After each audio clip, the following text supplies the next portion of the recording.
Welcome to Module 2 of the 2021 Southeast Division StartWell event. The talks in this module are broadly relevant to career development and clinical leadership principles of StartWell. First off, we get to hear from two new consultants.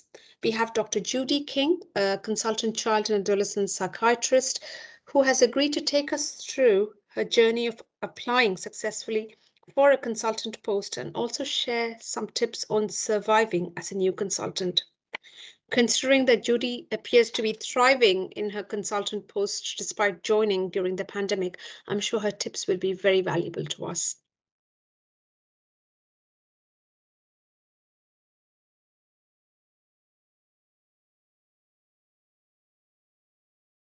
Hello, my name is Dr. Judy King. I'm a CAMS consultant. I attended the StartWell programme last year and shortly afterwards applied for, interviewed and got a consultant job. So I remember hearing other new consultants speak about being a new consultant was a really useful part of the programme, and my plan is to just speak for the next 10 minutes or so about how I found the interview and how I'm finding it being a new consultant. It's quite strange sort of pre-recording this. But I will be available for the live Q&A. So if there's any questions as I'm going along, then please do feel free to ask. And I've been a new consultant since about December 2020. So I felt quite well prepared for the interview, having attended the StartWell and heard some of the things that people commonly find to get asked, pre-armed and pre-warned and all that.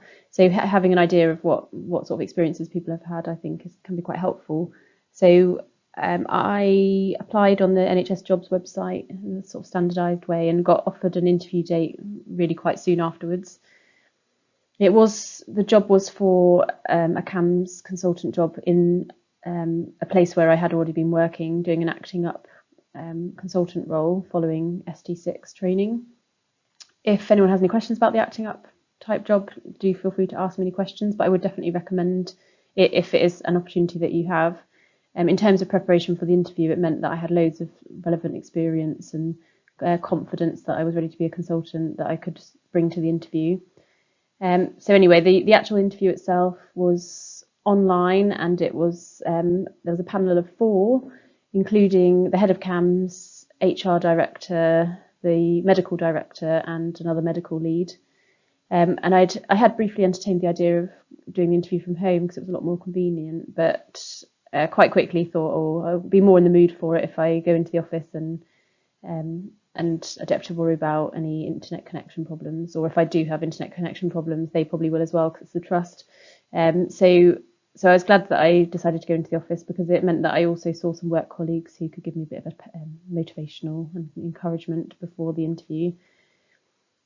So each of the panel members asked me a couple of questions. They were actually 15 minutes late for the interview, and they had apologised, but I did did mean I had a bit longer to sort of get more and more nervous.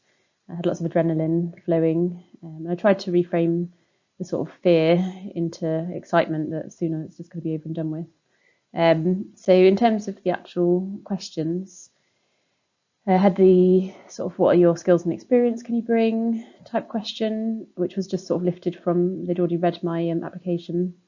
And then talk about, they outlined a typical case that I might manage and what I would do, and explain the role as a psychiatrist in the team. They asked me to give an example of a difficult situation that involved difficult communication and sort of reflection.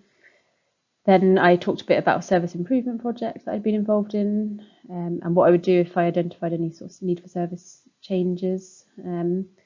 And finally, I did have a diversity and equality question, which I can't remember exactly what it was, but it was pretty straightforward. So that was the interview, and the whole thing only really lasted 30 to 40 minutes. It was quite quick, and at no point did I think they were trying to like sort of out to get me or anything, like catch me out or anything. So it was quite relaxed. And shortly afterwards, they did offer me the job. So in my next slide, I'm just going to be talking about what it's been like to actually be a consultant. So as I said, I've been a consultant now since December 2020. I did come into a new team that I hadn't met before, and although I had the acting up job, it was a sort of still a transition of having to get embedded in a team that was sort of mostly done remotely because of COVID. And it's a shame because even now we haven't all met as an MDT in the same room together. So that has been a challenge. In terms of what's different to being a hire trainee, clinically, there's not really any difference, but it's just about the sort of demands on your time and people. I mean, my team had been used to just having locum consultants. They were quite pleased to have me. They tried not to overwhelm me and inundate me with loads of risky cases as soon as I started. But, quite quickly, cases started rolling in, and quite quickly had to sort of learn to say no to some things and offer a different approach sometimes. So I do more consultation stuff than I would have done before. But I do have a busy caseload, and have to be, trying to be helpful and supportive, but not take on too much as well, and be quite boundaried. I have to not reply to emails out of hours. So the clinical stuff's the same, just busy. Because I think as a high trainee, quite protected from in terms of your caseload, and it's not necessarily you that has to say no to stuff. The other difference is just sort of being a bit more interested and proactive in sort of team management side of things. So moving around quite a lot as a higher trainee, didn't, if there were conflicts and things, didn't tend to get sort of think too much about them, but just being a consultant, quite mindful of making the team a kind of a good working team that works well together and is a place where people might want to come and work with us, and sort of being more sort of active in managing any difficult things that come up. And then lastly, just the sort of services quality and improvement, which I sort of got involved on a superficial level as a trainee, which is probably more taking more of an active part of that as a consultant. Obviously have CPD and SPA time, and training and professional activities that I think it takes a bit of time to let the team know that you don't just do clinical stuff. There's lots of other meetings and consultant meetings and things that happen. My SPA time is able to be relatively sort of boundaried about. Obviously, I'm available if absolutely needed. And it's just being careful to sort of use it. So that's sort of a mixture of some of the sort of differences and challenges. One of the things I quite like about being a consultant, obviously with all the skills and experience over the years, many years training, you do have quite a lot to bring. And in the past, as a higher trainee, if I'd have sort of suggested things, some stuff might have happened, but I think as a consultant, you have that little bit more sort of say about what happens. And if you do recommend something, you're more likely to have things change as a result. It's obviously not always possible. And sometimes people think that you can do more than that you've got some kind of magic power. But generally, I think there's a bit of kudos and respect as you have the consultant in your title. So when I finished as a higher trainee and finished my ARCP, I sort of took a breather and said, excellent, don't have to do any portfolio again, brilliant. And then it took me a few months to join a CPD group and start logging my CPD activities. So what I would recommend is that you just do that as early as you can. And quite quickly, I got given my appraisal date, and suddenly I'm sort of trying to log activities, and it's quite a reflective process. So doing it sort of at the time is definitely to be recommended. And I used to tell myself the same thing with the portfolio, and it never really changed. But I think if you know that you need to join a CPD group and log stuff early, then try and do that. It does make life much easier. AC course I had to book onto, and just to sort of remember to do that sort of near to becoming a consultant, get booked on early. Change it when I became a consultant, had to update the sort of Royal College MDU or MPS and GMC and pay them more money. And there's probably lots of other things I could talk about, but I think that's probably enough for now. And if there's anything that come up or anyone has any other questions, do feel free to ask me in the live Q&A.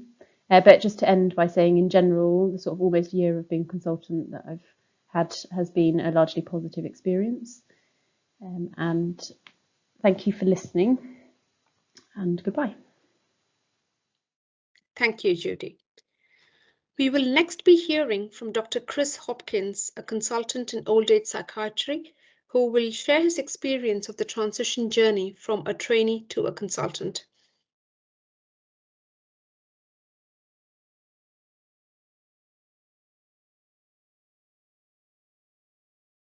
Hi, I'm Chris Hopkins. I'm a consultant old age and liaison psychiatrist based down in Berkshire, split between Newbury and Slough.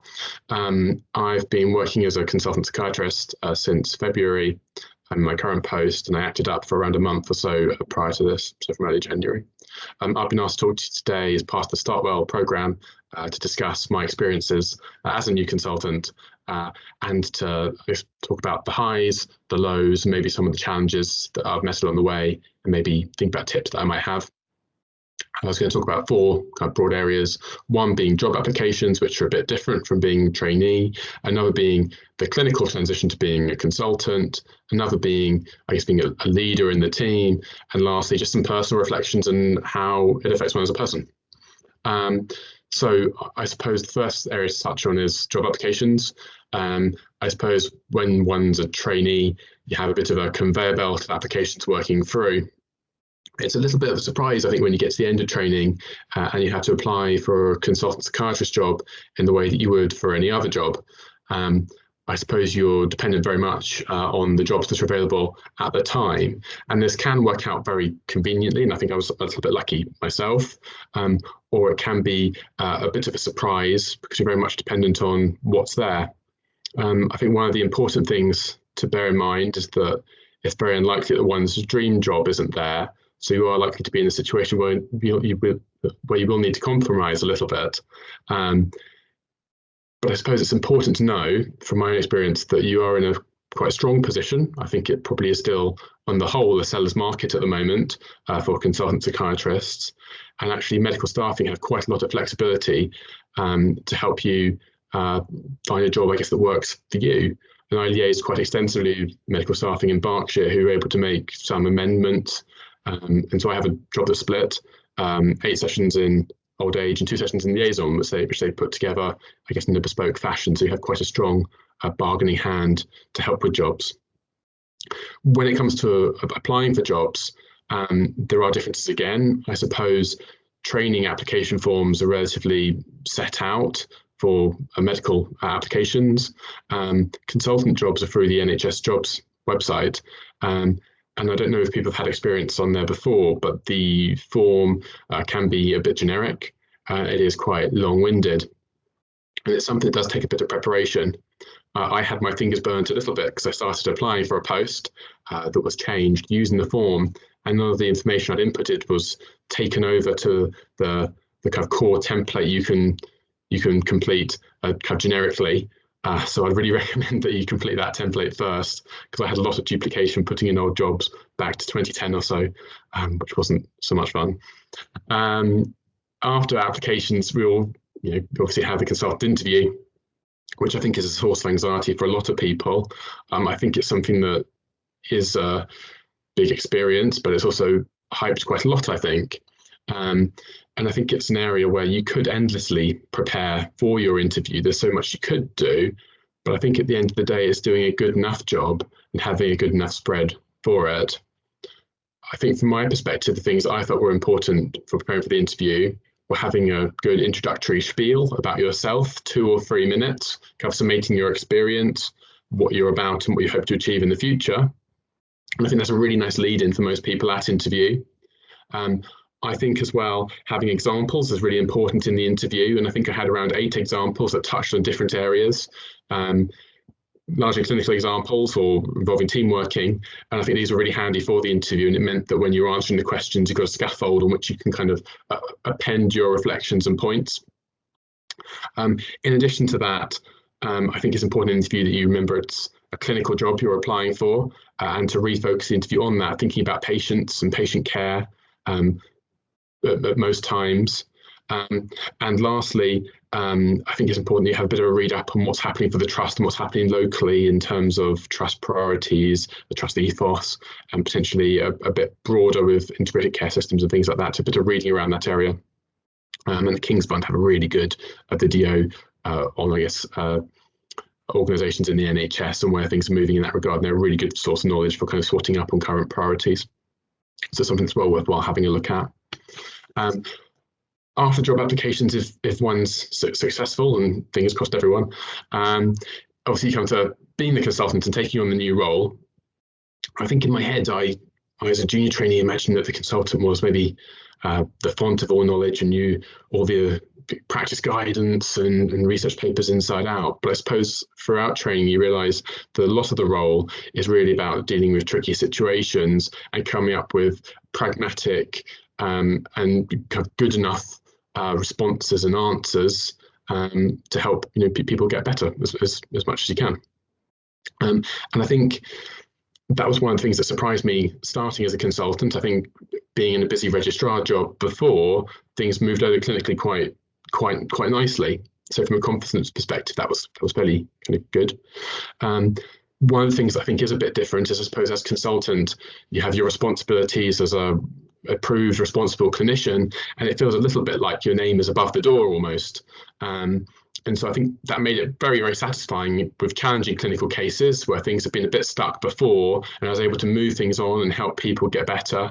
That was really, really satisfying. But when I had cases that were trickier, or where things were a little bit stuck, or where there wasn't kind of an obvious solution, I think maybe I had a greater sense of personal responsibility with that. Maybe things sat with me a little bit more than they might have done when I was a registrar. And I think that's something that's really important to kind of have a think about as you move over, because these complicated cases will stay with you throughout your post.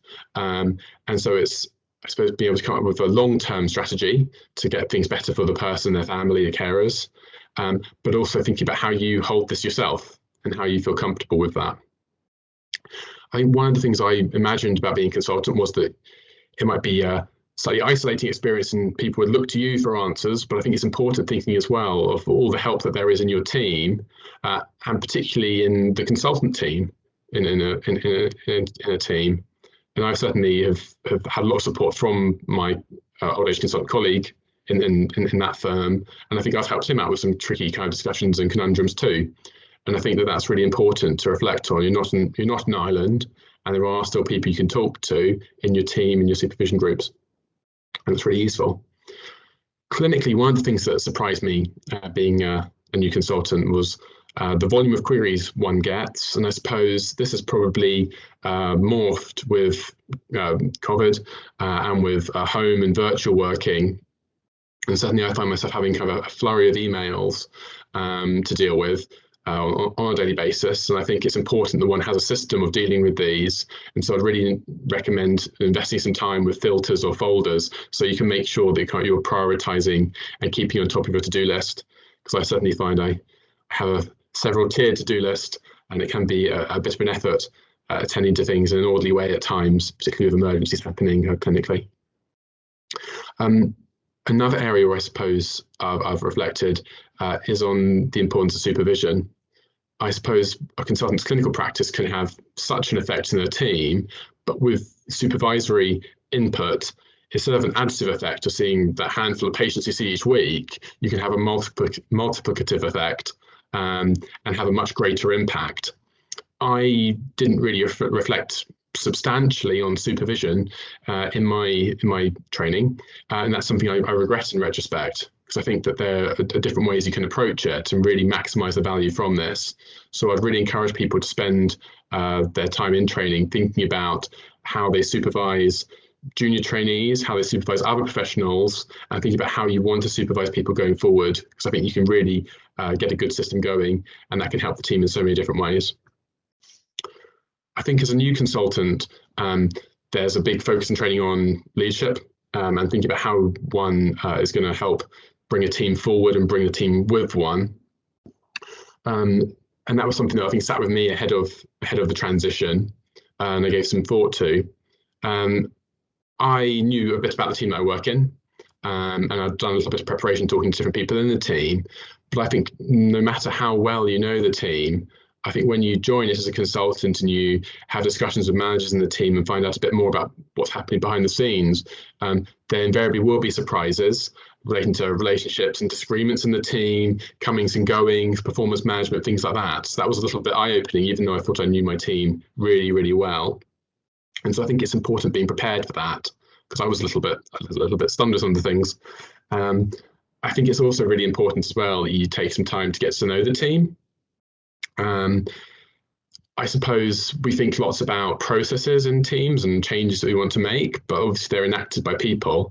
And so I think it's really important that one spends time understanding the ethos of the team, the priorities in the team, and what makes people tick. And I suppose I've taken an approach of trying to kind of incrementally change things in my team rather than have drastic changes. Because really I want to bed in and be able to take people with me rather than butt up against the team or risk prejudicing relationships earlier on. And I suppose it's only really now, having been in the team for maybe 6 months, I'm looking at making some quite bigger changes to supervisory arrangements, which I hope will help and which I hope the team will buy into. I suppose the last element I was going to talk about is, I suppose, the effect being a consultant has on yourself as a person and maybe your work-life balance. Obviously, this is a big time of transition. And I think I was prepared for this first year of being a consultant being a bit of a battle and being long hours and a bit of a change. And I think I was perhaps maybe pleasantly surprised at the start to find that clinical work is a clinical work. And I think my confidence was kind of pretty good earlier on. I think maybe after 2 or 3 months, though, there was kind of a cumulative build-up of my caseload, of complexities inherited from predecessors and transferred from other consultants. And I think maybe then the pressure hit a little bit more than it did at the start. And so I was minded a little bit coming into this, a kind of the Dunning-Kruger curve of how we estimate our own competence and our own ability. And I think that's something for me that I found it really important to reflect on now and looking back to then. Because I suppose I started and felt that maybe I didn't have so much experience being a consultant and was getting used to it. And then had this kind of big increase as it felt like things were going well at the start and felt very confident, like it was going really good. And then only really as it equilibrated and I got used to kind of my more complex patients, did I feel my confidence maybe dropped a little and maybe a bit more than it should have. And it felt a bit tiring after that first few months. But I think now I may be on kind of, you know, an upward curve again, kind of getting that experience, feeling more confident with things. And I think 6 months in, it feels like it's going fairly well. One thing I would say is that with the job and with people looking to you and the emails coming in, it can feel like it's maybe hard for the team to function if you're not there at times. And so one of the things I really recommend to people is thinking about booking some leave in earlier on, because I certainly found before going on leave for any substantial time the first time around, that it was taking lots of preparation going away, and I was checking emails when I was away. And actually, I think it would be really useful quite early on to have some leave to go and realise that actually it's more of a narcissistic fantasy of one's that the team doesn't function without you, and for you to be able to go and have a little bit of peace and a bit of enjoyment, a bit of recuperation when you're on your leave and having a bit of a rest. So that's kind of been my broad experience. I think there is a transition moving from being a registrar to a consultant, but it's very much a doable transition. And your feelings will probably wax and wane a little bit, as I think mine have. I think the key tips I'd have, I guess, relate to the application. I think, you know, your application, your interview needs to be good enough. You need to have examples. But I think, you know, at the end of the day, it's something where you can't endlessly prepare, and some of it's just a matter of going into it, having examples, knowing that you've completed your training, your CCT, you can do it. I'd recommend completing the generic NHS jobs form rather than just the application, so that if you need to do it again, it's all carried over. In terms of clinical work, I'd really suggest thinking about supervision and how you want to run supervision, and perhaps having a bit of an experiment as a registrar. And I'll suggest in terms of the emails, having some filters or some folders just to keep things organised there, because it's very easy for your to-do list to get out of kilter otherwise. In terms of being a leader or a member of the team, I think it's worthwhile being aware there are things happening behind the scenes in all teams that you don't know about, particularly as a registrar. So there might be some surprises in that regard. And I think it's important to take some time, bed into the team, get to know how it works, maybe make some incremental changes earlier on, rather than feel you have to make a really big impact and risk your relationships early on in the team. And lastly, I think personally it is a change. Your feelings about how you're practicing, how you're doing can be up and down. And so I think if you're feeling that you're doing great and it's super and much easier than you expect, or conversely really hard and it's not working, thinking back to that Dunning-Kruger curve, because actually it's probably neither of these extremes, it's probably somewhere in between. You're probably hopefully on an upward trajectory. And lastly, I'd say book in some leave earlier on, make sure you've got a rest planned and you've got something in sight in that regard. Because I think when you go back, you realise that, the team will function without you. I hope that's been helpful. That's my kind of potpourri of my sort of experience. And I'll be along on the day for any questions. Thanks very much for listening, and hopefully chat soon. Cheerio. Thank you, Chris. Our next speaker is Dr. James Jeffs, a general adult psychiatrist by background, who also holds many roles and responsibilities within the division and the trust. Dr. Jeffs is an appraiser himself, and he will be talking to us about revalidation requirements and using the appraisal process effectively. Dr. Jeff's previous talk on this topic has received excellent feedback, and I'm sure we are looking forward to it. Over to you, Dr. Jeffs.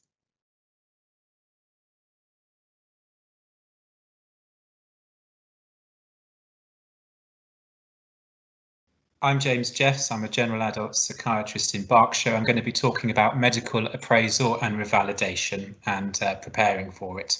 Next. So the aims today are to try and understand the revalidation process, understanding appraisal and how to get the most out of it, and a few thoughts about COVID-19 and its impact on this process. So this is what it might look like. Next. So revalidation is a process that happens every 5 years based on a recommendation from your responsible officer. Some doctors will have a suitable person instead of a responsible officer. You should all have a revalidation submission date, but if you don't, you should have it sent to you at least 3 months before it's required. You must have an up-to-date address to be able to revalidate, and the GMC must have received your payment. You have to engage with the appraisal process in order to revalidate, and there are 3 possible outcomes from a recommendation from the responsible officer. These are revalidation, deferral, and withdrawal of license to practice. Next. So deferral is a recommendation by the responsible officer that can be accepted by the GMC. It's a neutral process. It's not public information. It simply alters your date. However, if you don't then engage with what is required, the GMC can then kind of undo the deferral, bringing forward your date. The GMC themselves may suggest a deferral if there's a fitness to practice investigation ongoing. Next. So withdrawal of license is obviously the worst outcome.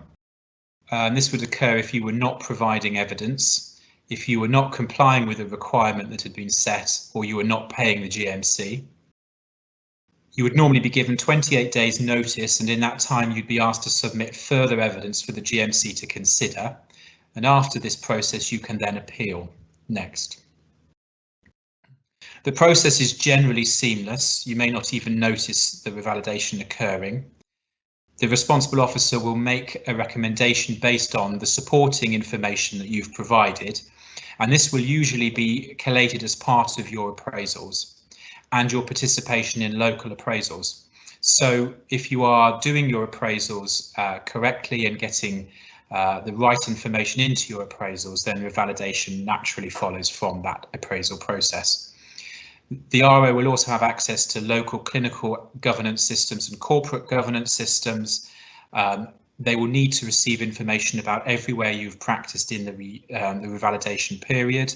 They'll obviously have somewhat knowledge of any concerns about your practice, and also they will take into account your compliance with any conditions or undertakings on your registration or practice. Next. So the supporting information that you will be expected to provide will include general information, things about keeping up to date, feedback on your practice, and a review of your practice. You're expected to collect this information, but then in addition to that, to reflect on it and to discuss it in your appraisal. Next. So supporting information that's required should explain how you are managing to do continuing professional development, what quality improvement activity you're doing, any significant events that you've been involved in, feedback from patients or those to whom you provide medical services, feedback from colleagues, and any compliments and complaints you've received. So collecting this information should ensure that you cover the 12 attributes and 4 domains of the Good Medical Practice Framework. Next. So this is the Good Medical Practice Framework. I'm not going to read all of it, but the 4 domains are knowledge, skills and performance, safety and quality, communication, partnership and teamwork, and maintaining trust. So this is what an appraisal and appraisal documentation should cover. Next. So an annual appraisal should cover the whole of your practice, and you must declare all of the places that you have worked in the appraisal year and all of the roles that you've held as a doctor since the last appraisal. It should occur every year unless there are mitigating circumstances, for example, maternity leave. It's your responsibility to demonstrate reflective practice, though the appraiser may help you with this. It's your responsibility to submit information in plenty of time for the appraiser to read. Next. So this is a slide meant to show you that what the GMC care about are their own requirements, and that is what you need in order to be able to revalidate. You must meet the GMC criteria. The Royal College has its own context-specific criteria to assist you, and your trust may also have some local requirements. However, in order to revalidate, you must meet the GMC criteria and requirements, and not necessarily the specifics of the Royal College or Trust. Next. Appraisers are defined by the GMC as an appropriately appointed and trained person or appraiser. They don't have to be in the same specialty as you, and you should have support from your designated body to find an appraiser and have an appraisal. Next. So the Royal College has a document on the appraisal process. They've adapted the Academy of Medical Royal College's core guidance framework. You might have additional information that your appraiser or your RO have asked you to provide, but otherwise the process of appraisal should be there to command the confidence of patients, the public and the profession, to facilitate improved practice, to identify those whose practice is falling below acceptable standards and to help with remedial action, to allow revalidation without undue difficulty or stress, to be equitable across the specialty, to be affordable and flexible, and where possible to use information that's already being collected in clinical work. Next. An appraisal should include the whole of your practice. It should record any activity outside of the UK. It should include your PDP and review of your PDP. It should include probity and health declarations. You should have CPD with 50 credits per year over a 5-year cycle, quality improvement activity, significant events, feedback, complaints and compliments. Next. So there may be some additional checks that you're required in your appraisal. Your appraiser is likely to have some access to your local serious incident or complaint data. You are probably going to be asked to confirm your Section 12 or AC status, and review of your training and CPD in relation to your educational roles is also common. Next. So what does the GMC say about continuing professional development? So you should carry out CPD activities every year. They must cover the whole of your practice. So even if you're doing a small part of your work doing a different role, then your CPD should include something around that. Your learning needs and plans for your CBD should be reflected in your personal development plan for the coming year. Your CPD should focus on outcomes and outputs rather than inputs, meaning what have you gained, what have you learned from the CPD you've done, not just what CPD you managed to do or memorize. You should reflect on your CPD activities and you should discuss them in each appraisal. Next.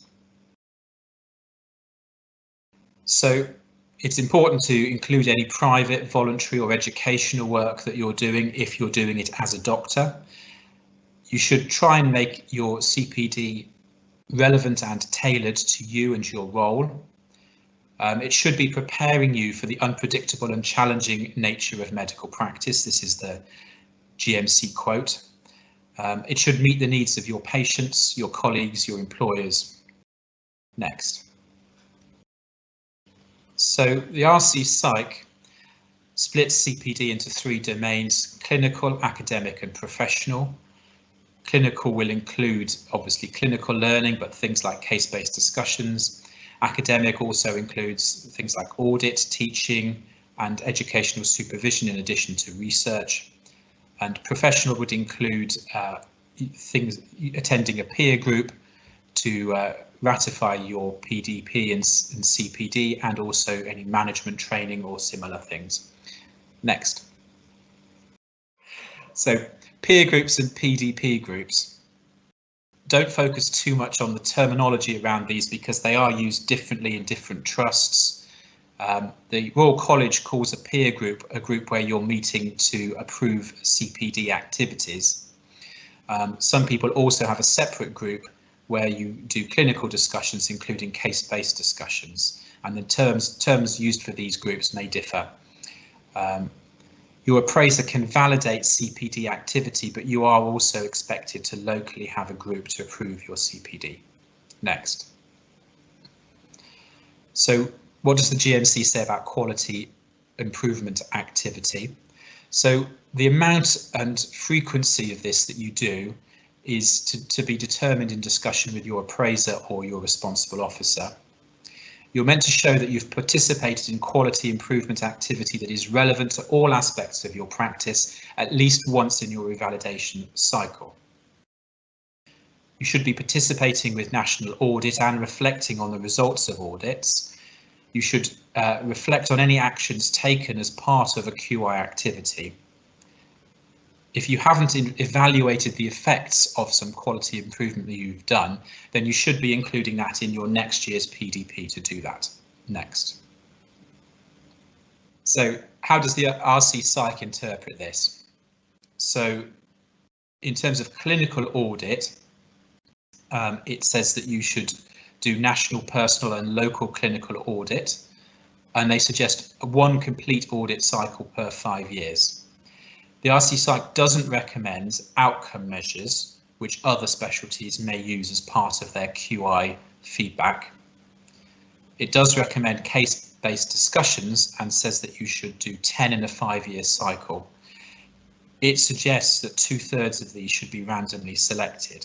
However, the GMC states that it should be a documented account of interesting or challenging cases that you have discussed with a peer, another specialist, or within a multidisciplinary team.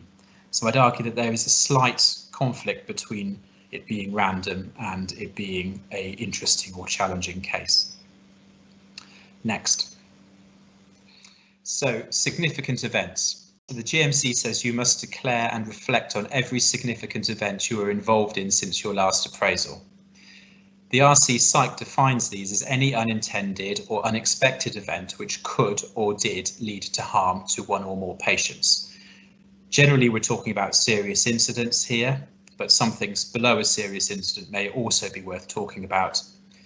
Your appraiser will have access probably to some event logging system. In Berkshire, we have a Datix system. You are encouraged and actually have to discuss and reflect these in your appraisal. Next. So feedback. You should be getting feedback from patients and colleagues, and at least 1 multi-source feedback every 5 years. This should be using a validated tool meeting the GMC criteria. One option is the ACP 360 multi-source feedback system, but any system that meets the GMC criteria will be acceptable to the GMC, though your local RO may have strong preferences for you to use whatever system they have approved.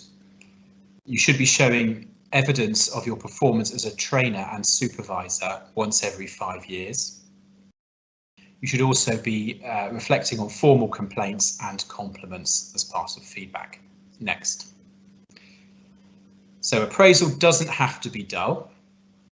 It's an opportunity to be challenged about your practice. It's a space to give yourself credit, because no one else necessarily will if you don't explain why they should.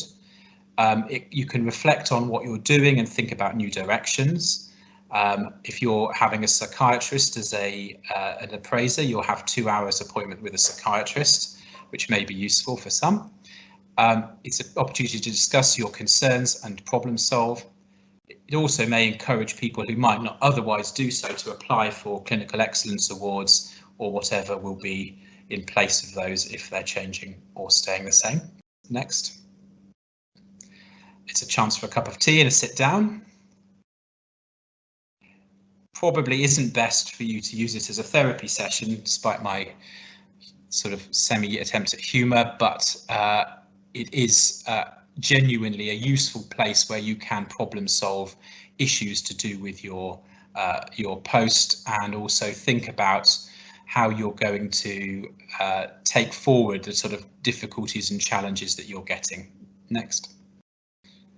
So COVID-19, it hasn't made an enormous change to the rules around this. The core principles are all the same. Next. Some doctors who had revalidation dates within those dates shown there have had their revalidation submission date moved back by a year. Some organisations suspended appraisals due to the pandemic, others just continued without suspension. I think there's a general feeling that appraisal should be a bit more helpful and a bit less onerous this year. And so there's updated guidance from the Academy of Medical Royal Colleges with a link there that you can look at yourself. Essentially, the focus is more on reflection on your health and well-being, and also a need to just provide at least the minimal essential information. Next. There's a couple of other references there to have a look at. Otherwise, that's the end of the talk. Thank you, Dr. Jeffs. Our next speaker in this module is Dr. Justin Wilson, a consultant psychiatrist in intellectual disabilities who has been a medical director for 12 years. He will be sharing his knowledge and experience of the process of achieving a workable job plan, which is invaluable for a new consultant. His talk is titled Negotiating a Job Plan as a New Consultant. Over to you, Dr. Wilson.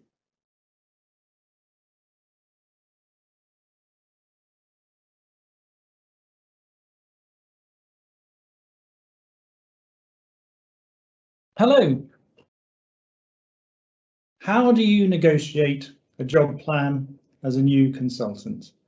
I'm Justin Wilson. I'm a Chief Medical Officer at Surrey and Borders Partnership NHS Foundation Trust, and I've been a medical director about 12 years. Previously, I was in Berkshire Healthcare NHS Foundation Trust. And before that, I did work in the independent sector in medium secure and low secure units, and worked clinically in liaison, learning disability services, primary care. Worked quite a lot with GPs, particularly in Berkshire, as well as psychiatrists and others such as geriatricians and community paediatricians. I've been asked to talk about job planning, and if you're starting as a new consultant, how you negotiate around your job plan. So hopefully we will be able to support you with answering that question. On this first slide, I have included my contact details. And you are welcome to get in contact. You know, if I can help, I always have mountains of emails, but I'll try and respond. Obviously, if you're interested in joining Surrey and Borders partnership, I'm very keen to engage with you. But also, if you're not, if I can be of help, then I'm very happy to have colleagues contact me. So, job planning. I'm going to start by talking about job planning in general. There are some links here. Hopefully we can share the slides at some point, so you've got some links, but you'll be able to find them on Google to the BMA guidance around job planning and NHS employers. Consultant job planning has been in place since 1991, and it was central. It is central to the consultant contract. It's central to the 2003 contract. And it is described as it states there, a prospective, so it's looking ahead, professional agreement that sets out the duties and responsibilities and accountabilities of the consultant and the objectives, but also the resources that are required to support the consultant to deliver on those objectives and to carry out their responsibilities. So the employer has that responsibility to identify those resources and make sure that the consultant is supported. So within the job planning documentation and that contract, there is this sort of vision of how the objectives of the NHS ultimately and the region and the organisation align with the individual objectives of a consultant or other members of the team.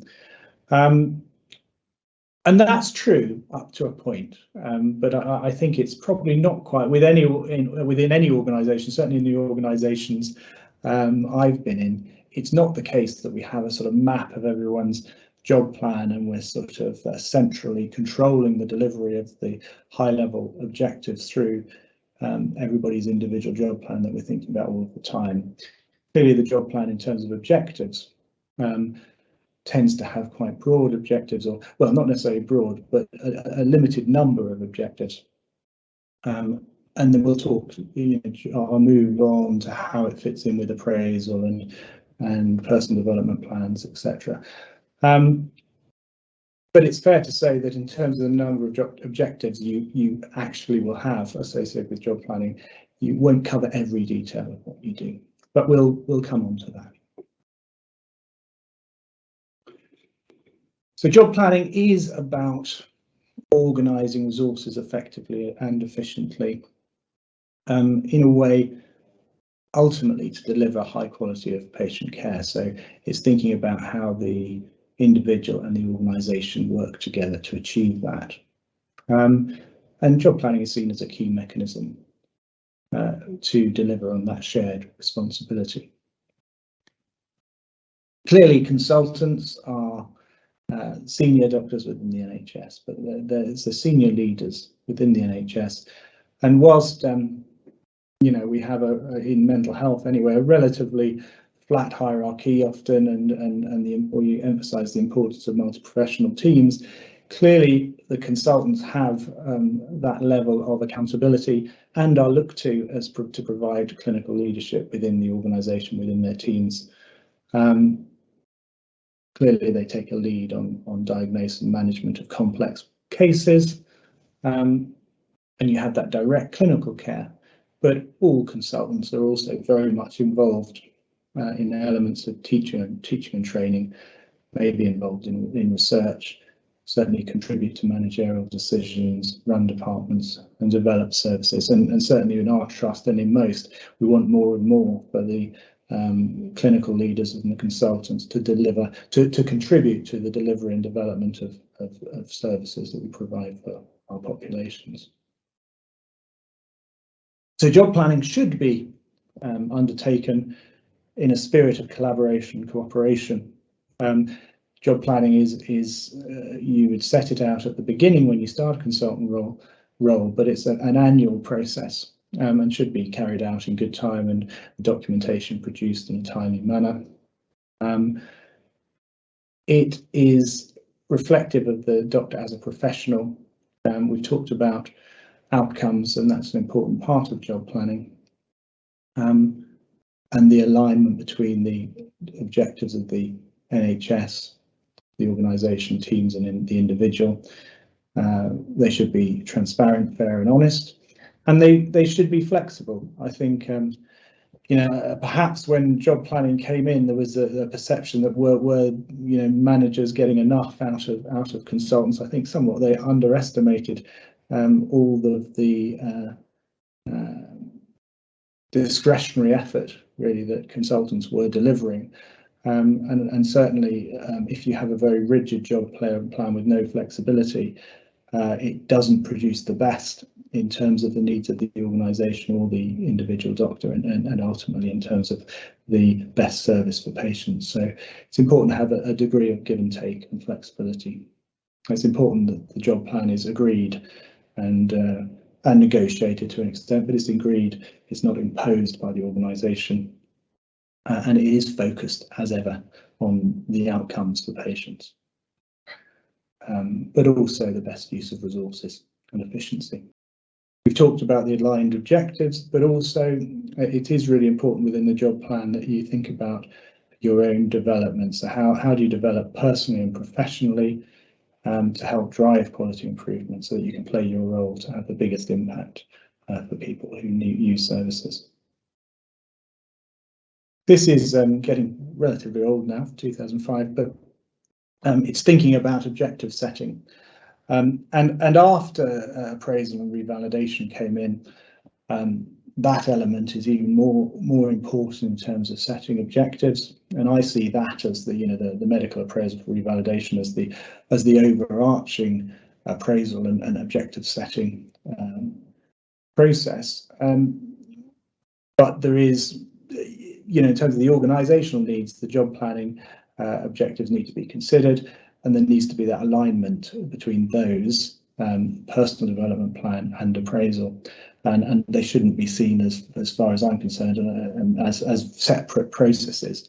And so it's a question of how you achieve that through a job planning process, the appraisal process, peer group, PDP arrangements, so that you don't get overwhelmed with a multitude of objectives, that they are aligned and shared and considered with each process and setting.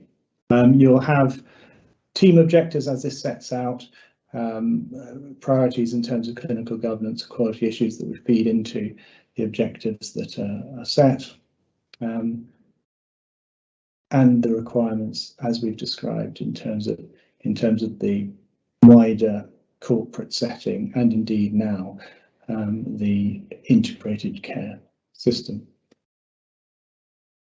And then after having set the objectives, it's important to monitor those, agreed process for review, and the support that's required. Continue to get the support required so that you are able to deliver on the plan, deliver on the objectives that you've set. I'll come on to the timetable activities. These should be set out within the job plan. When you join an organisation, there should be a provisional job plan within the job description. You will have an opportunity to make some adjustments to that and negotiate elements of it in terms of the programme and activities, and to try and get the balance right in terms of what works for you individually. Job plan should also include the on-call arrangements.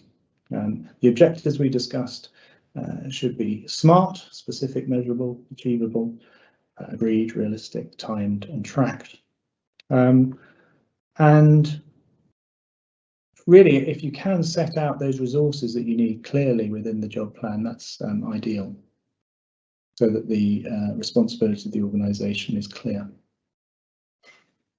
Here are some examples of supporting resources from the NHS employers document, I think this is, but clearly it's important you have the right admin support, you've got the right team around you, you've got a good place to work. There might be some interpretation of the college guidance around, having your own office or the requirements for an office for a consultant, but it's clearly important that you have a good place to work productively and safely, but also that you have the ability to work in different settings throughout the organisation often, and indeed at home, so that your home working, particularly after COVID, is well set up. So there's an important element around digital support for that as well.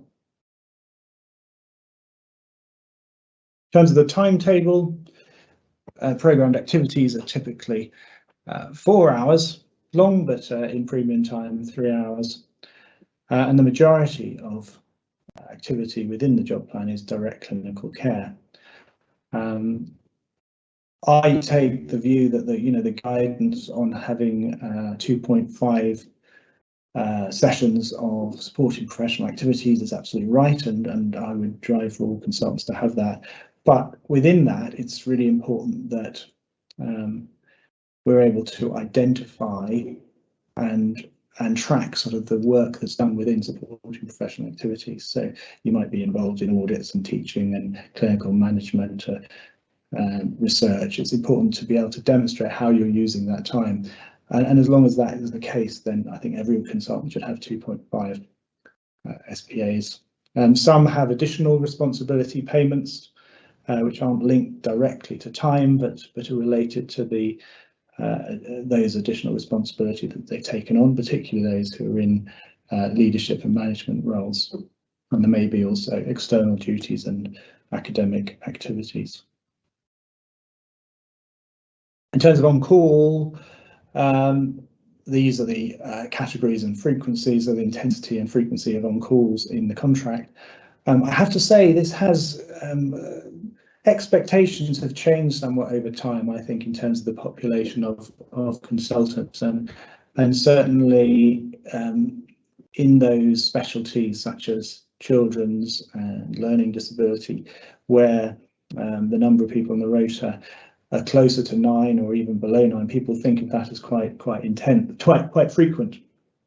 So we try to, in our trusts at least, we do try to at least keep rotas with at least 9 doctors on them, and we're trying to have that at 12 and look at the intensity also. It's worth noting that in terms of intensity in category B, clearly some people carry out quite intensive work remotely. So for example, in our CAM service, we now have all the on-call is remote, but some of it is quite intense when you're remote. So you're effectively, for example, being involved in mental health act assessments remotely to contribute to those decisions is it's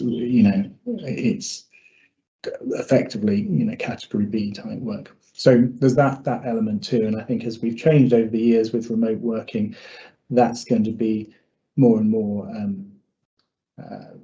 less clear cut in terms of being on site.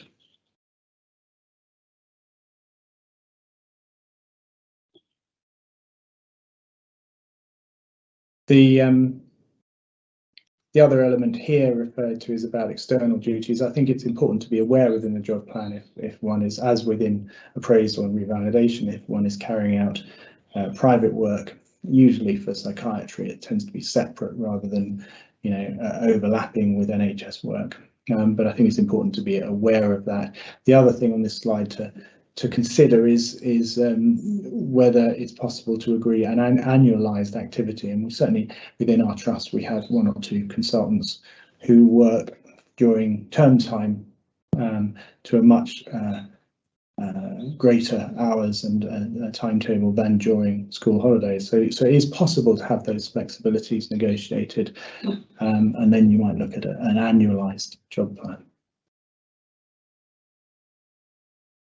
So that's around job planning.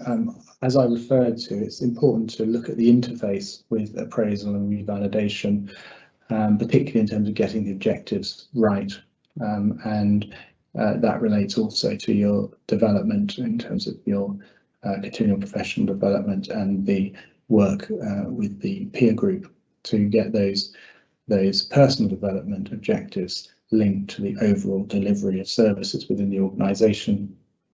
And it's important that that doesn't become too onerous, that it's efficient. And there's overlap, but it's not just a duplicative process. It's important that your time is used well in terms of these processes, because they ultimately are very important for delivering patient care, but they do take time away from direct clinical care. So it's important that they're efficient.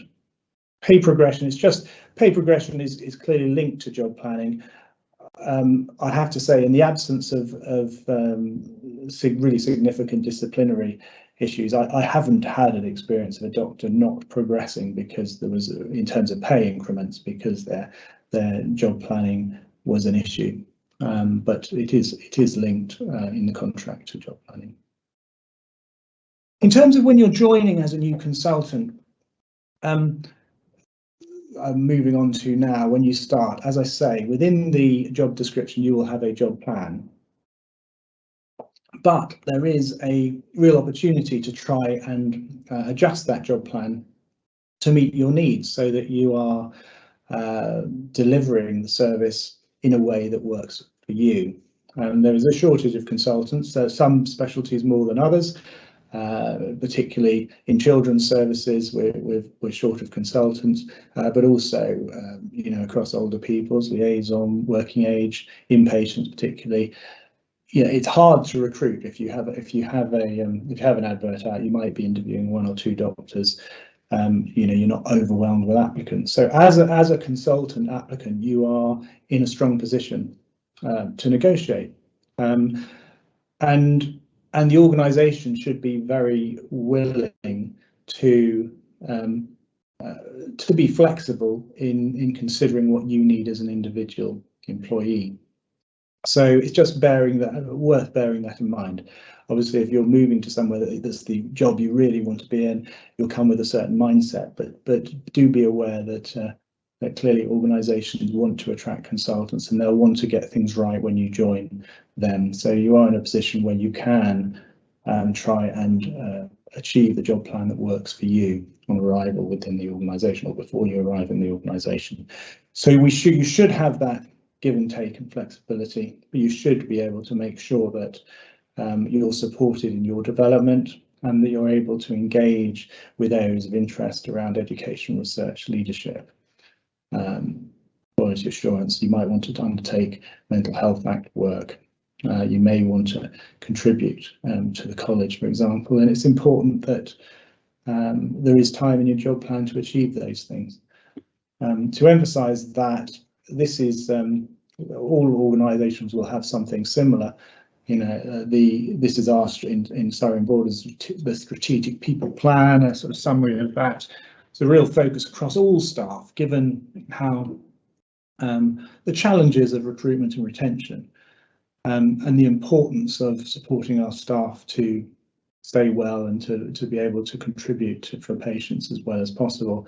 There is a real emphasis on well-being, on having the right setup to attract the best people, on focusing on the future, supporting people's development, or on caring for each other, on making sure we have an environment that's of equality, fairness and inclusion, and ultimately that people get a really good positive experience at work. And so less of a focus on, are you resilient enough to cope? It's much more on, can we set up the organisation such that the experience for all employees is as positive as possible, so they're able to be in the best possible frame of mind and emotional well-being, to be able to have the biggest impact for the patients and for the population.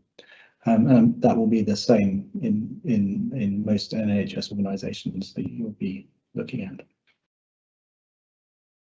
So as you're joining, do consider these things. Do consider, if there are recruitment incentives. Make sure that if you're moving to an area, you're supported with relocation. Think about work-life balance. Think post-COVID, are there elements of your job plan you can do from home? Can you get the right support up front so you're able to work effectively and efficiently from home, as well as being able to have the right setup in the places where you work within the organisation. What are the opportunities around development that you can set up when you start? Where do you want to develop as a medical leader, as an educator? What courses could you get on to support that? What support from more experienced colleagues could you set up within your job plan? Make sure you've got the right admin support, that you're happy with that. Again, organisations do recognise, perhaps more so than a few years ago, the importance of getting the right admin support for consultants, so you're getting the most efficient setup. And think about the environment that you're going to work in. Make sure that if there are adjustments that can be made to meet your needs, that they are thought about when you join. I would say in terms of the process, it varies a little bit in some trusts. If you're working with HR or the medical staffing team, occasionally I've had experience where perhaps more junior staff are involved with it, and they may have a communication which feels inflexible or rigid, or not sensitive to the nuance of medical staff and consultants. If you have any issues like that, if you don't avoid escalating and speaking to one or more of the sort of medical leaders within the organisation, clinical director, associate medical director, or the medical director themselves. All will want to make sure that the recruitment of consultants is as smooth as possible. So if you're having some issues with that process, do feel free to, whichever organisation you're working with, to talk with one of the medical leaders to make sure that any issues are addressed, and they'll be very responsive. Certainly if you're joining Surrey and Borders and you find that there's some process issue that's really causing you angst, I would be very happy for a consultant or a consultant who's joining the trust to get in contact with me. So, and I'm sure all of my medical director colleagues would feel the same. And the general principle is that within the national terms of conditions, we would be looking to be as generous as possible, I guess, in terms of making sure that a new consultant recruited has the right package for them and the right setup in terms of job planning, and that leads to better relationships, better morale, and improved retention in the long run. So one area, for example, is if you in your training have had an extended training, whether it's related to maternity or paternity, or you've had additional training that's relevant to the role. If you've worked maybe abroad, or you've worked in a locum consultant role, all of those things should be taken into account in terms of setting, or you have the discretion, and they would be taken into account in terms of setting the first incremental point as a consultant. So those sort of aspects should be negotiated quite generously from the organisation you're joining within national terms of conditions. I wouldn't be supportive of putting some sort of arbitrary banding much higher than other consultants. I think it's important to work within those terms and conditions, but within that, to be as generous as possible. So other things to consider. Yeah, I don't think many trusts will be offering accommodation and private school fees and things, but there's a lot of expertise and experience amongst colleagues within an organisation. So if you are moving to a new area, tap into that to try and make the best decisions in those areas of your life which are ultimately the most important, particularly if you have a family, in settling and living in the right place, having the right home, and arranging schools and things. Organisations and colleagues within organisations are very receptive to supporting new recruits, as it were, with those things.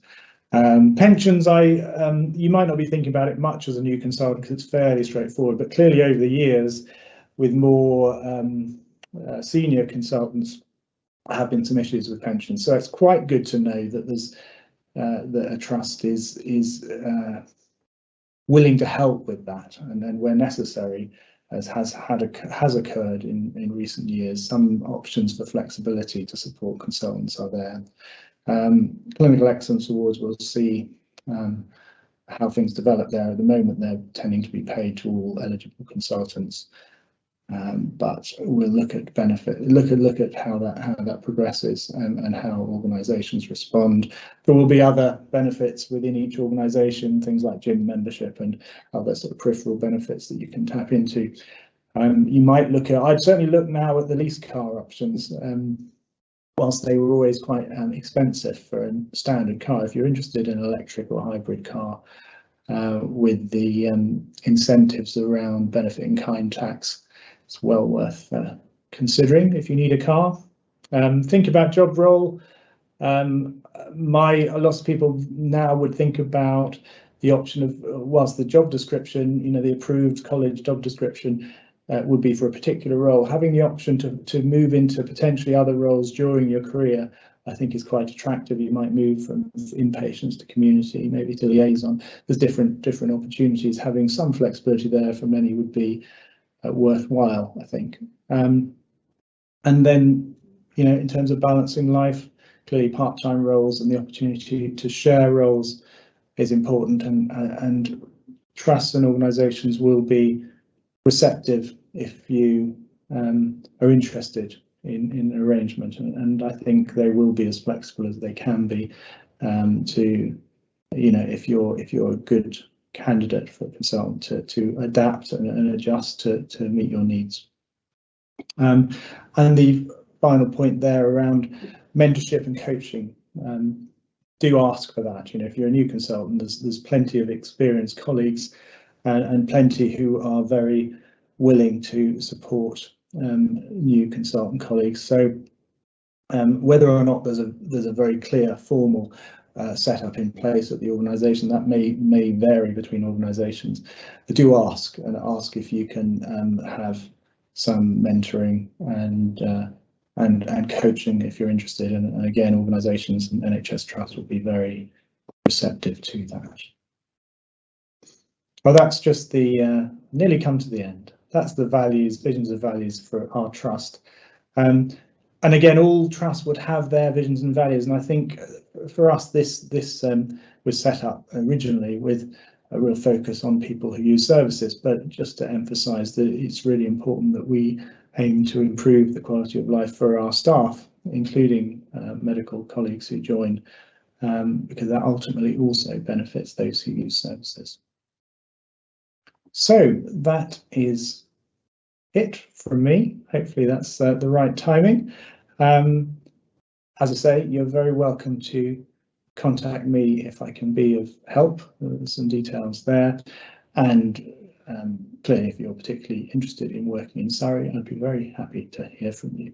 But even if you're not, if I can help, do get in touch. And I will see you in October and answer any questions that you have. Thank you very much. Thank you. Thank you.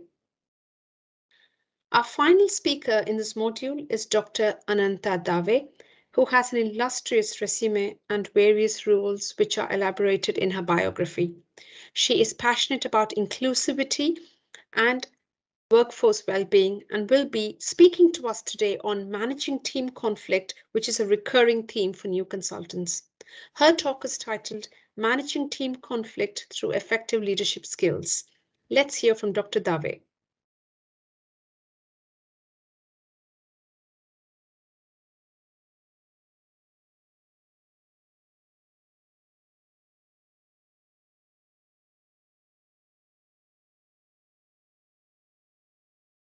Hello, everyone. My name is Ananta Dave, and I'm the Medical Director and a Consultant Child and Adolescent Psychiatrist at Lincolnshire Partnership Foundation Trust. I'm really delighted to be able to talk to you all today and share some insights that I have gained over the years working in the NHS in various clinical and leadership positions. I also want to congratulate you all. It is a really important and very pivotal moment in your career, because I know all of you are either waiting to become a consultant, have just become a consultant, or are planning to in the near future. So congratulations for having come this far. Next slide, please, Karen. So what I'm going to share today is based on my own experiences and insights. I know that there have been several books and talks, and in fact, even literature articles around leadership and managing teams and teamwork. So this isn't in any way intended to be a treatise or an exhaustive discussion on this subject. However, I hope that some of the insights that I have gained over the years using some practical anonymized examples will help you all as you embark on this journey as a consultant. So what I would like to say is, I mean, the title of my talk is about managing conflict and about some non-clinical leadership skills that can be used within teams. But before we go on to the topic of managing conflict, I really want to talk about how we build a cohesive team very briefly, because it is when you have that sound foundation of good teamwork that you can resolve some of the issues that might come up and make things work smoothly. So if you bear with me, over the next few slides, I will talk about how we can make teams work effectively, and then alongside that, give a few examples of how I've managed situations which have arisen. Thank you. Next slide, please.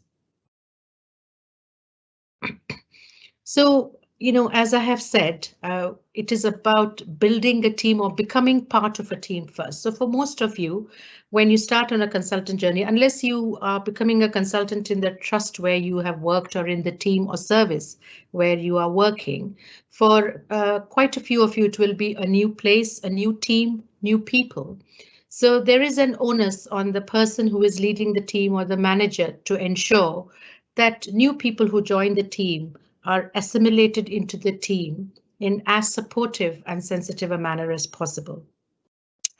And when we talk of teams nowadays, it's not just one team that people belong to.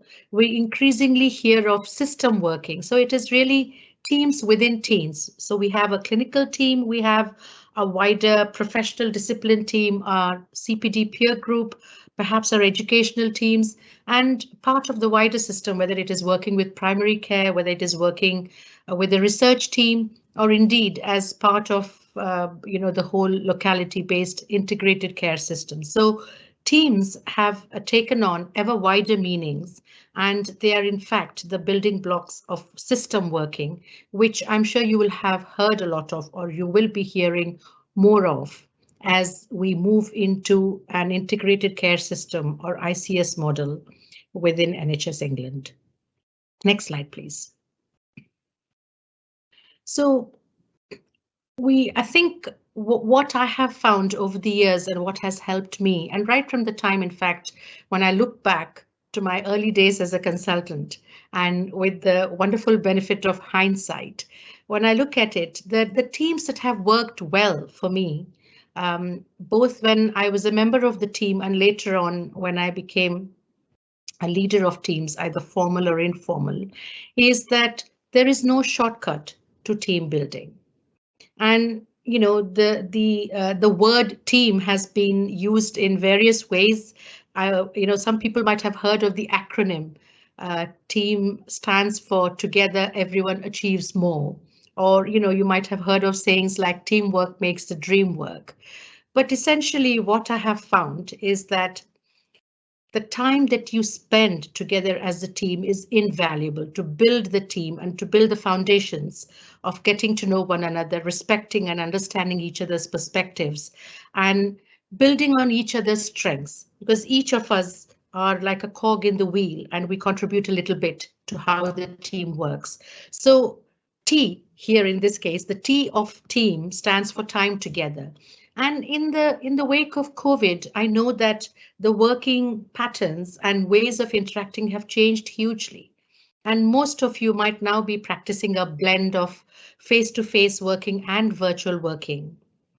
And whatever way you do it in, it is invaluable that you spend the time together as a team to connect, both as part of a smaller team. So members within teams might be connecting, but you also ensure that you come together as a wider team. Now, that might be happening anyway as part of, say, your multidisciplinary team meetings or some other team business meetings, etc. But it's really important to also within that have time for discussing how you all work together as people, How do you all come together? How do you all interact? How do you all complement and supplement each other? And how do you all resolve things together? So the time together, and I learned this when the pandemic struck. I was, as the medical director, I lead the medical management team in the trust. So I have a team of clinical directors, the director of medical education, research manager, the chief pharmacist, etc. And when the pandemic struck last year, we were just a newly forming team. I just about appointed all the various members, the medical leaders in the team. And we had to come together very quickly. Overnight, we had to start meeting almost daily on Microsoft Teams to make sure that things were safe, that we had enough staff to run the wards, that junior doctors, trainees were appropriately supported, that patients were okay, that we had got the COVID, the red and green zones, and that, you know, all the infection prevention control procedures were in place, that on-call rotas were being appropriately staffed. So this required a lot of work, as I'm sure you all have done over the last 18 months. So I can still remember the awkwardness or the hesitancy that was there when we first started meeting, and how each thing would take a long time to discuss because we hadn't really had the opportunity to come together as a team. But that constant meeting, constant coming together on Teams at that time really helped us understand one another. And I could see that as time passed, not only did we deal with our business more quickly so that we didn't have to spend long hours in the evening, but also we relaxed. There was banter, there was inquiring about each other. There was a curiosity, what I call compassionate curiosity about each other. So I can just see how my team has evolved. And now I'm really thankful that we spent that time together discussing things and getting to know one another, because now we are able to carry on the work, 18 months later when people are feeling exhausted. We know that, we can work together cohesively as a team.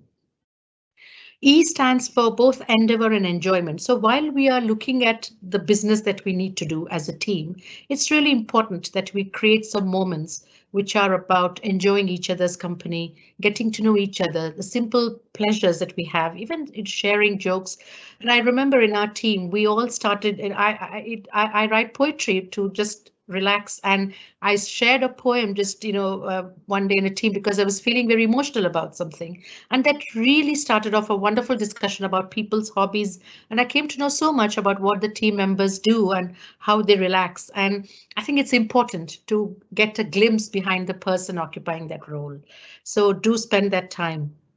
And then is attitudes, A for attitudes, values. So your team should be really clear about what is it that you all believe in, what are the values that you all adhere to, how do you all treat each other, what are the boundaries that you won't cross, what is it that you all do to treat each other with respect. Be clear about that, own those values and attitudes as a team.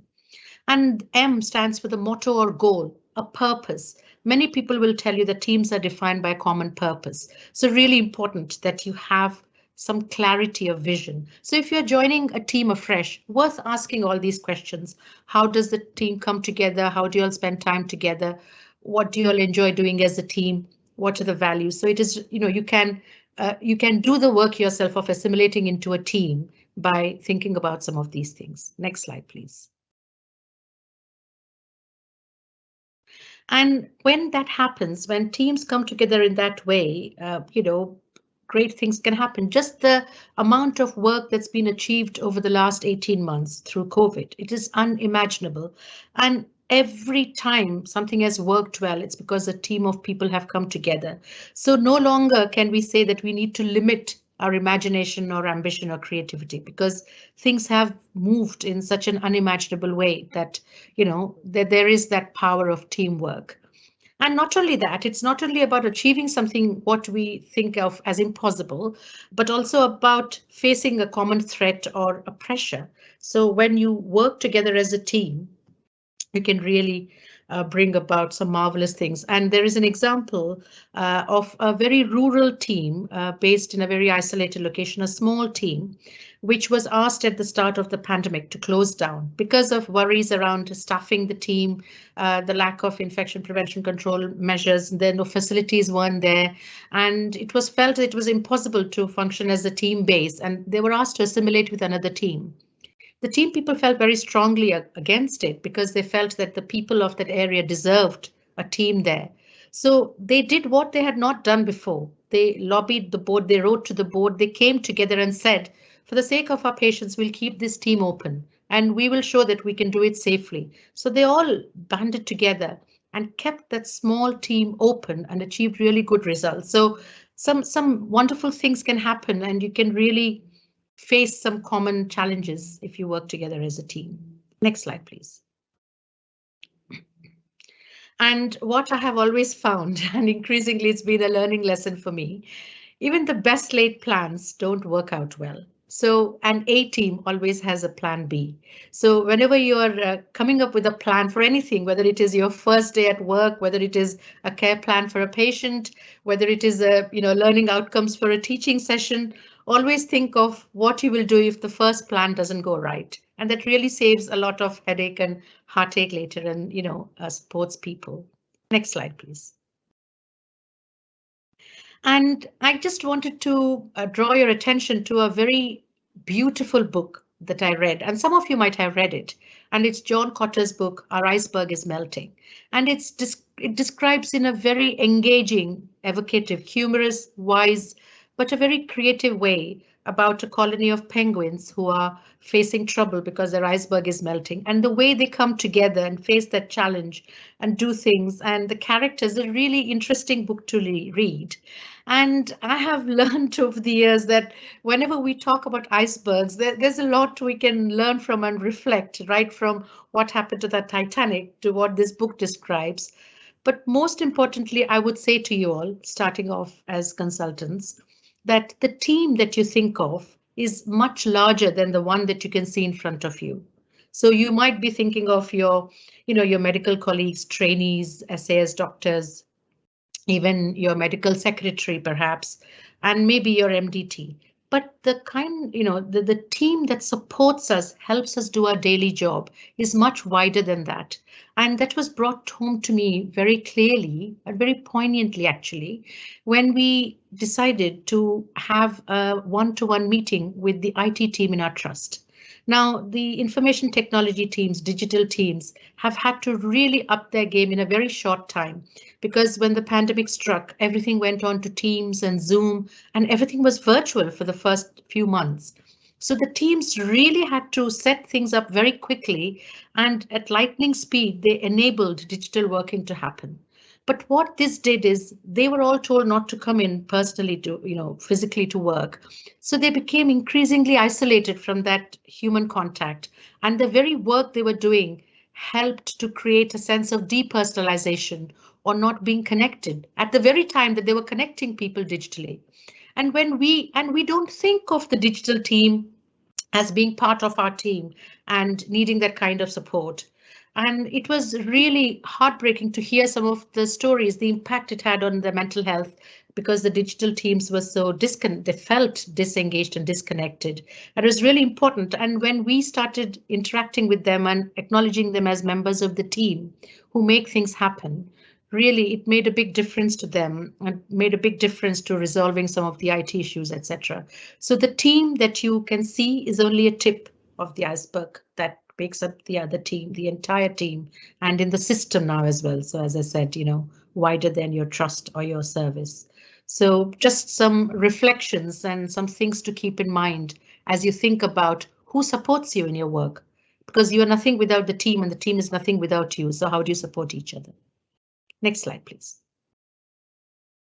So this was the background to what you can do to lay down some good foundations so that when times are tough, when conflict arises in the team, when you are faced with challenges or impossible workloads or multitasking, you can still continue to work effectively. So I think if you spend time doing that, you can then deal with the conflict rather than waiting for a conflict to arise and then trying to come together.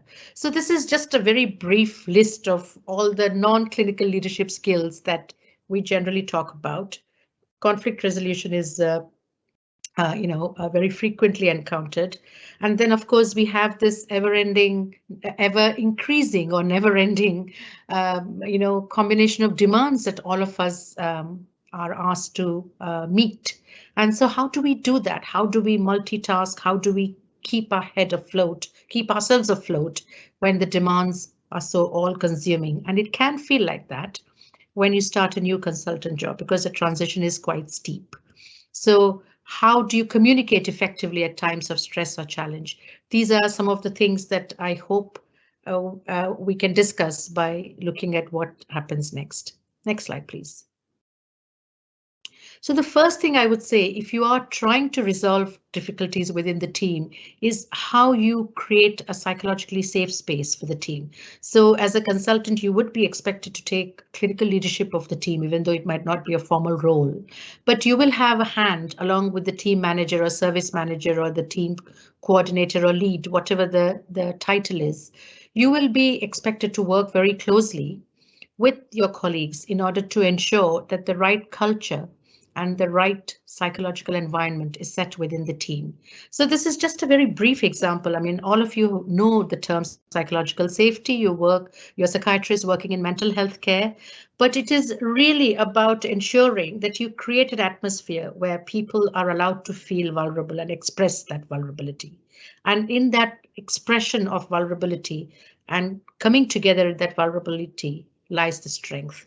So, you know, being able to talk about mistakes openly, being able to learn from failure rather than thinking you've got to get everything right the first time, being very open about how each thing that doesn't go well creates an opportunity for you to learn, and that reassurance that people will maintain your confidentiality, your trust, will treat you with respect, will not discriminate against you. So it's really important to create that psychological safety, because that will help in dealing with a conflict which arises, because people will then be able to listen to you with an open mind rather than feeling threatened. So really important to work hard at creating that atmosphere in the team. Next slide, please. The next one that I really, I think, learned hugely. In fact, my eyes have been opened. I thought I knew about inequalities and inequity and discrimination. However, the last 18 months have really forced me to look at how we treat people. How do we understand their backgrounds, their strengths, their vulnerabilities, their challenges? So if there's one thing that COVID has taught me, is that you really need to understand the person behind what is being shown to you. So always think about where they are coming from, not only what their perspective is, but what challenges they might be facing because of who they are, just the discrimination or the prejudice. And I think in most situations, even though we ourselves might feel discriminated or challenged, we can find somebody else who finds themselves in an equally challenging or uncomfortable position. So being able to think about the various ways in which inequality affects people. So I thought that I was supporting people who were shielding adequately during my time as, over the last 18 months as medical director during COVID.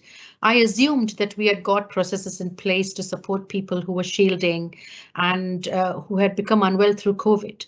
But I came to know, when we took feedback from people who were shielding, for example, they really did not feel that their line managers spent enough time checking in on them. So there were, some messages or some texts or some emails sent once in a while to see how the shielding staff were getting on. But the shielding staff were very much made to feel as if they were the second rung, that they weren't as involved in the team as those who were coming in to work. And that is a terrible place to be when you've been asked to shield, you're trying to do your best. So we put in much more support for those who were shielding. And similarly, for those who are suffering, say, from long COVID or who are taking a long time to recover from COVID. I think sometimes the conversations can get very transactional. When are you coming back to work? How are you? Are you able to resume full-time work? But what is it that the person and their family are going through as they deal with the prolonged symptoms of COVID? So I really learned about how I should be much more clued up and think much more about what it is we can do to make people feel included. So let's learn from the inequality that we have seen heightened and playing out during COVID, and just understand a bit more about the problems or the discrimination or the othering that people might face because of the situation beyond their control. Next slide, please. And the other thing, I suppose, is while we are rushing, how do we pause and actually listen to people's stories? And that's the other thing that I have learned, that I thought that by doing things very quickly, by being responsive and by setting in place all the policies and procedures and ensuring that I had filled in all the, the safety logs and the risk sheets and fed back to the board, it's doing. But I realized that, just as I gave the example of staff who were shielding and those who had suffered from COVID, when I actually took the time, so I actually decided that during the time that staff were shielding, I as medical director would call them up regularly to see how they were getting on. So apart from their line manager and HR staff who wrote to them about various things, I actually started ringing them up and talking to them regularly about how they were getting through shielding. And it is so important to listen to the stories that people have. Now, we in psychiatry and mental health, we have that as part of our training and as part of our job. We are privileged to listen to patient stories, and we need to extend that privilege to staff members. So if you are starting out as a new member of the team, take the time to hear other stories, tell your story to others. And it's so important. And for those who are, maybe more established consultants or leaders, take the time, because there is no greater agony than bearing an untold story inside you. And that's what the great late Maya Angelou said. And alongside that is, of course, collecting the right data. So one of the things you can do as a consultant starting out is make sure that you're asking for the right data. Make sure that you're getting involved with what data is being collected in teams. Is it the right quality, the right metric, right outcome measure, and what can you do? And having the right data is a great way of resolving some conflicts because it neutralizes the issue and doesn't make it personal. Next slide, please. And I suppose one of the things I've learned and a good way of resolving conflict or communicating is, apart from listening to stories and collecting the data and making sure that you are understanding the vulnerabilities that people have, is asking. I mean, many times I think we tend not to ask. We just assume that we know, or we tell. This is what I want you to do. I have heard this has come to my attention. I would like you to do this. But I think taking the time to ask, can you tell me what happened? What is it that we are trying to solve? So trying to ask the question, trying to ask for ideas, for solutions, for a chance to do something differently, asking for time, asking for why it matters, asking for evidence is really important that we do all this. Asking and then the corresponding listening, a great way to resolve conflict or to communicate with people. So don't forget the power of asking and of course then listening afterwards when you ask and they respond. Next slide, please. And, how much ever you gain experience as a trainee, as a consultant, you're always a learner. And we think of that in terms of psychiatry. So we have CPD, the continuing professional development, and we are all signed up to that. But I think as a person, as a leader, as a team member, there's constant learning. And I think every time something happens, whether it is a good thing, whether we resolved a conflict, a disagreement, or you're celebrating something, it's a huge learning point. And the best learning comes from teaching. So get involved, whether it is informal teaching for your non-clinical colleagues, taking part in some, lunch and learn meetings, having gatherings around a topic of interest where you teach. That's a great way to learn, because when you open up the conversation, others give their ideas too. So a great way to resolving simmering tensions, getting each other to feel comfortable and realizing that you are as open-minded as others, although you might have qualified and gained some competencies. Next slide, please.